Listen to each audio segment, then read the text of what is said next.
Ohatr'izany le trangana nisy amin'ny fandriam-pahalemana nanafika ny dahalo niditra tamina tokantrano anankiray zametsika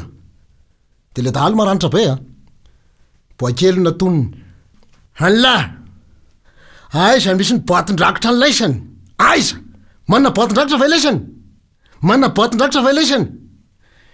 eny tompoko manana zahay aiza ny boatin-drakitra ny laisany atroy mampatahotra tompoko aiza le izy tifiriko de le boakely teny tamy dadany tata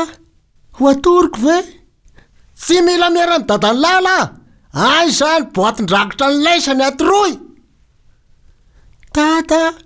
ho atoriko ve farany dadany tena eny anaka atoroy fa sao de maty atsika ndao ary voaka ny trano fangasy atao trano le izy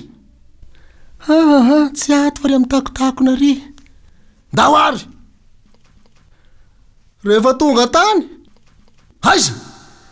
io tompoko fa inona ty atorolay inony vese io kabine io ny boatin-drakitry ny sahirana kabine